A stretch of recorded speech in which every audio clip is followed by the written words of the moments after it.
ગુજરાતના રાજકારણમાં ફરી મોટો ધડાકો જોવા મળી રહ્યો છે। અત્યારે હાલ જોવા જઈએ તો ભારતીય પાર્ટીના જે લોકો છે તે પોતાની જ પાર્ટીથી નારાજ થઈ ગયા છે અને આપમાં જોડાવા માટે તૈયાર થઈ ગયા છે। ગુજરાતના અમદાવાદમાં કંઈક આવું જોવા મળી રહ્યું છે। ભાજપના ઘણા બધા લોકો, નેતાઓ અને તેના સમર્થકો જે આમ આદમી પાર્ટીમાં જોડાયા છે, પરંતુ તેમના દ્વારા ભાજપના ધારાસભ્ય પર મોટા આક્ષેપો મૂકવામાં આવે છે। વિગતે વાત કરીશું। સ્વાગત છે તમારું મારી ગુજરાતી ન્યૂઝ 18ની અંદર।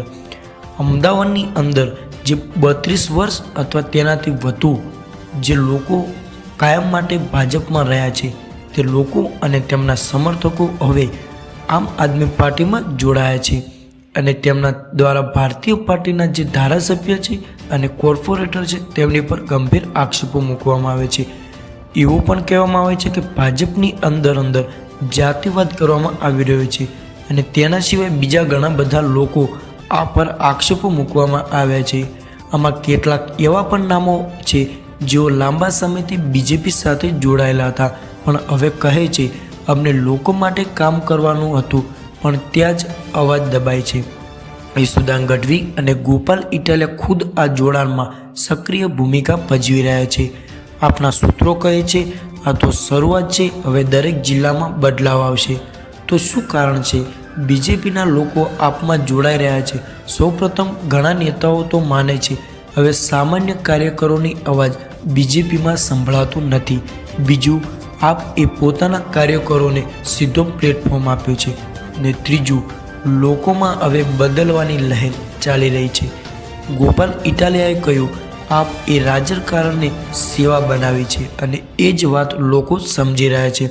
બીજી તરફ બીજેપીનો દાવો છે કે આ બધું ફક્ત મીડિયા હાઇપ છે।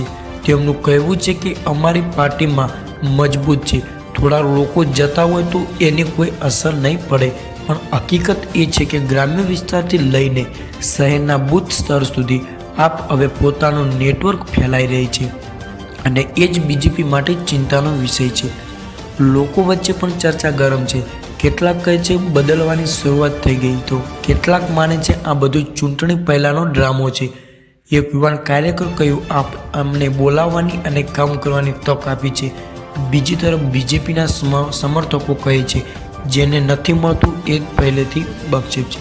તો મિત્રો, પ્રશ્ન એ છે, શું આ નાના જોડાણો આગામી ચૂંટણીમાં મોટો ફેરફાર લાવી શકે કે ગુજરાતમાં હજી પણ કમળ જ ખીલે છે? તમારા વિચારો કોમેન્ટમાં જરૂર જણાવજો। જ્યારે બીજેપીના નેતાઓને આપમાં જોડાવાની જાહેરાત કરી ત્યારે સોશિયલ મીડિયા પર મીમ્સ, વિડીયો અને ટ્વીટ્સની પૂરતી જેમ લહેર ચાલી રહી છે અને એ વાત બતાવે છે કે લોકો હવે આ મુદ્દાને ગંભીરતાથી જોઈ રહ્યા છે।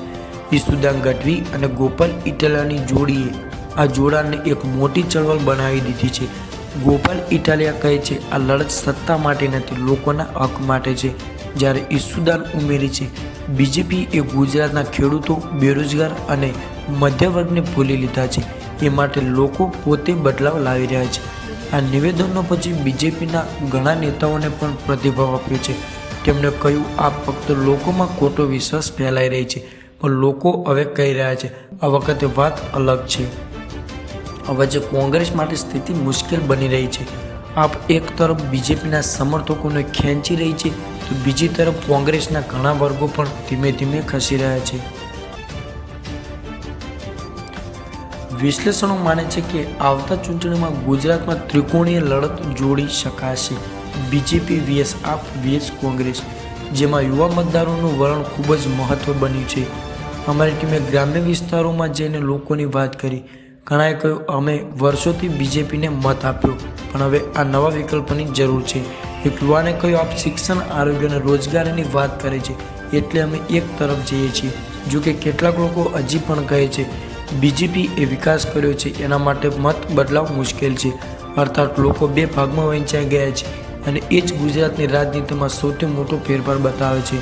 તો મિત્રો, ગુજરાતની રાજનીતિમાં હમણાં જે બદલાવ આવી રહ્યા છે એ ફક્ત શરૂઆત છે।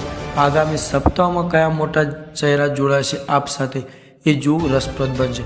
શું આ લહેર ચૂંટણીમાં કમળને હલાવશે કે ફરી ભાજપ જ જીતશે મેદાન? એનો જવાબ આપશે સમય।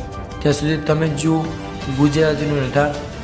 અને આ વિડીયોને લાઇક શેર અને સબસ્ક્રાઈબ કરવાનું ભૂલતા નહીં.